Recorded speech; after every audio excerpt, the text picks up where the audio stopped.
예, 안녕하십니까. 시스템이 좀 또 혼선이 와가지고 PPT 화면을 못 띄우게 됐는데, PPT 화면을 띄울 수 있는 방법을 또 알아내야 될 것 같아요. 그동안은 PPT 화면은 저만 보고 하겠습니다.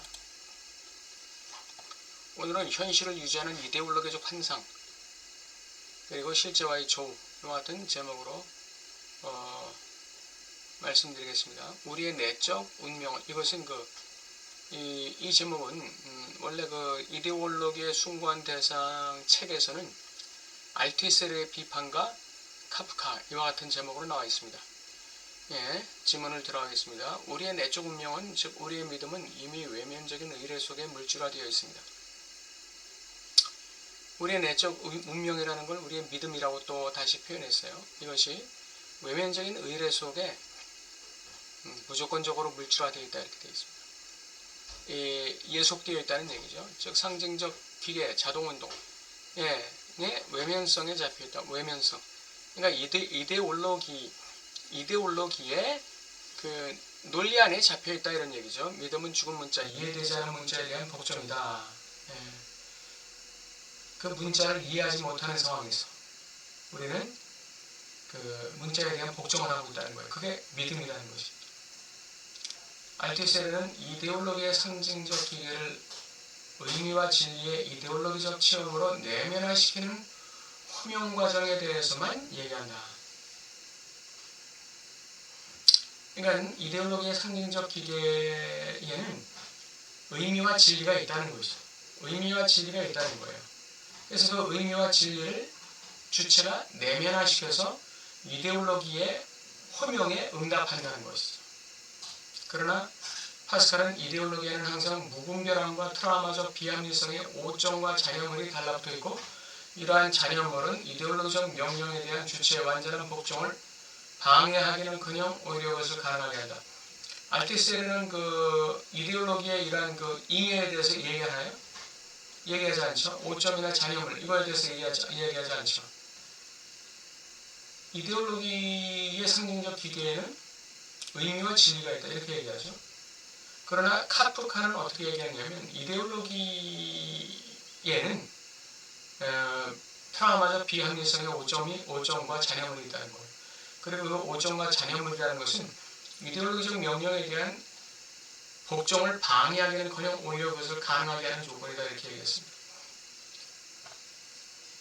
지적이 가장 순간 히스테리 환자에서 무슨 얘기를 합니까? 태산과 잉여에 대해서 얘기하죠.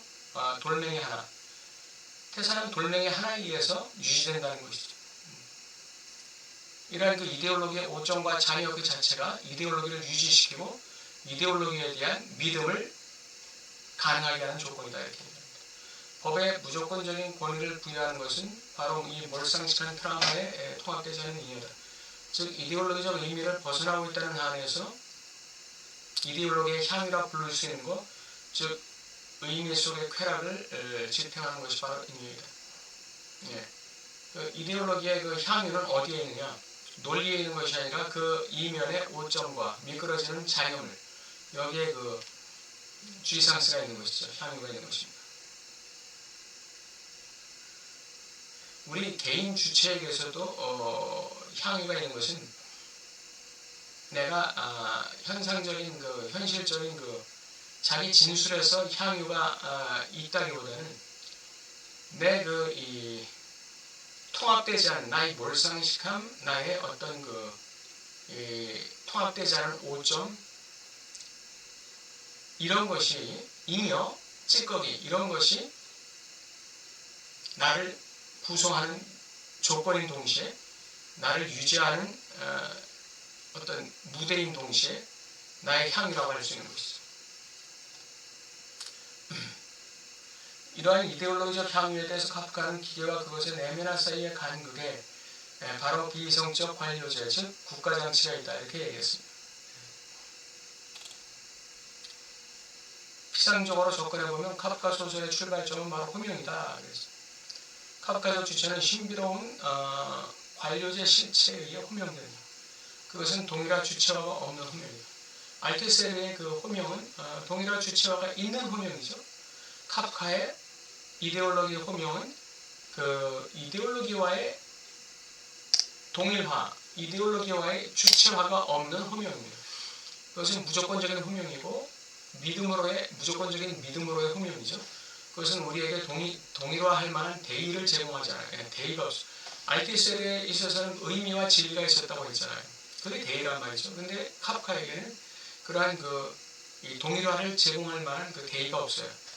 무조건적인 믿음이죠. 그는 타자, 이데올로기와 국가정치죠. 타자의 부름이 지닌 의미를 이해하지 못하고 동일할 만한 특징을 발견하지 못한 채 필사적으로 그 특징을 찾는 거예요. 내가 동일화할 만한 그 요소가 무엇인가에 대해서. 알투세르의 호명에서는 주체는 타자의 중심에 있는 욕망의 역설적 대상 원인을 통해 타자 속에 감추어져 있다고 가정된 이 비밀을 통해 타자의 덫에 걸려드는 존재이다. 이것이 락강의 환상 공식입니다.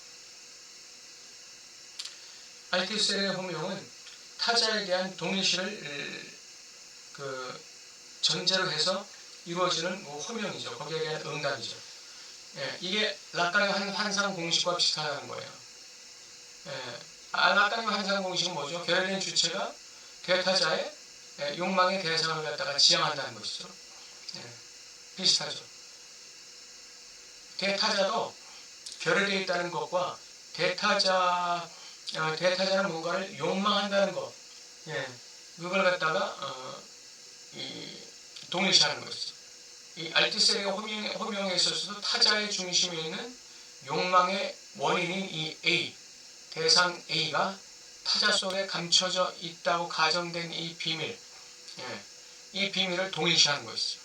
동일시하는, 그걸 동일시해서 타자의 덫에 걸려드는 것이죠. 그러니까 그 락강의 주체도 대타자의 덫에 걸려 있는 존재죠. 대타자의 덫에 걸려 있는 존재예요. 이데올로기적 환상이 현실 자체를 구조한다는 말은 정확히 무슨 뜻인가? 환상이 현실을 구조한다. 꿈과 현실 간의 대립 속에서 환상은 현실 쪽에 위치한다. 꿈과 현실의 대립 속에서 환상은 꿈 속에 위치하는 게 아니라 현실 속에 위치한다는 거예요. 이것이 락강의 기본적인 태제예요.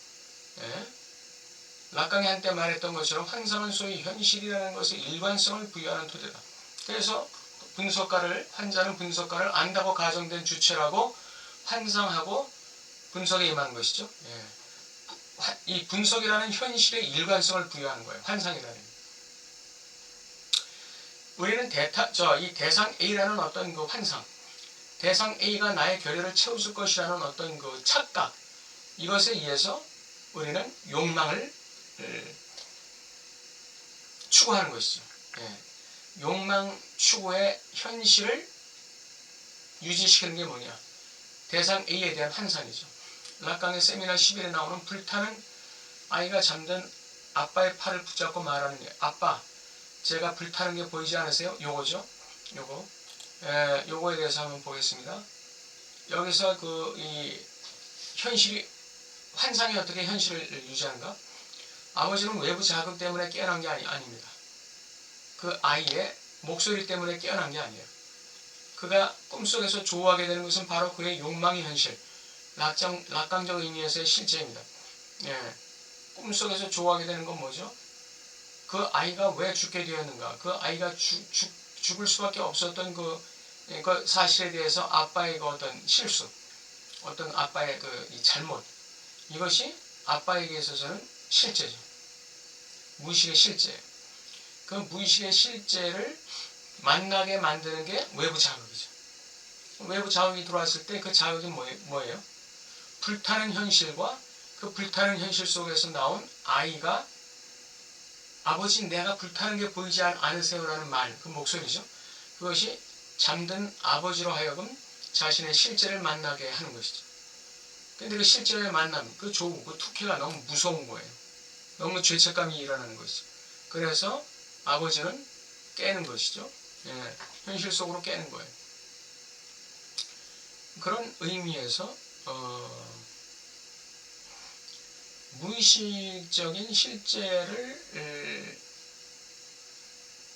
만나는 것이, 무의식적인 실제를 만나는 것이 내 현실을 새롭게 유지하게 되는 그 어떤 이 토대가 되는 것이죠. 예. 현실을 유지하는 이데올로기적 환상. 예. 이것은 내 현실을 유지하는 무의식적 실제와의 조우. 예. 이것이 이제 나의 현실을 무대화시키는 것이죠. 그렇게 실제와 만날 때 우리는 내 인생의 또 다른 무대를 만들 수가 있는 거예요. 그래서 주체적인 삶을 살 수가 있는 것이죠. 내가 실제와 조화하지 못할 때에는 내 인생의 무대는 가상적 무대밖에 안 돼. 상상적 무대밖에 안 되는 것이죠. 그러나 내가 나의 실제와 만나고 내 상징적 빚을 내가 만나서 거기에 대한 죄책감과 애도를 가지고 거기에 대해서 분노할 때, 그때 우리는 내 인생의 새로운 무대를 만드는 거예요. 그 무대 위에서 그 진정한 자신의 그 이야기를 써나갈 수 있는 것이죠. 이 실제가 바로 그 아버지가 잠에서 깨어난 이유입니다. 이는 외적 현실보다 더 끔찍한 것입니다. 예, 무의식적 실제, 무의식적 현실, 이것이 그 아버지에게 있어서는 외적 현실, 지금 옆방에서 불타고 있는데 그것보다 더 끔찍한 것이라는 것이죠. 그래서 그는 잠에서 깨서 현실 속으로 도피한 것입니다. 이런 의미에서 현실은 우리의 욕망의 실제를 은폐할 수 있게 해주는 환상 구성물이다. 예, 현실은 그러한 역할을 해요. 현실은 상징되지만 환상 구성물일 수도 있어요. 어떤 환상 구성물이냐? 나의 욕망의 실제를 은폐하는, 나의 실제를 은폐하는 환상 구성물일 수도 있다. 현실이라는 게.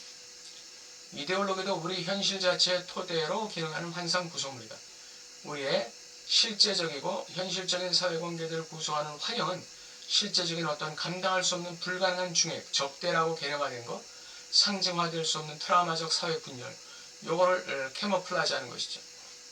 이데올로기의 기능은 우리에게 현실로부터 도피처를 제공하는 게 아니라 현실 자체를 어떤 이데올로기의 트라우마적이고 실제적인 중액으로부터 현실로 도피시키는 그런 것이 이데올로기의 기능이다. 이렇게 지적이 얘기하고 있습니다. 카프카의 그 설명을 인용하면서 그렇게 얘기하고 있어요.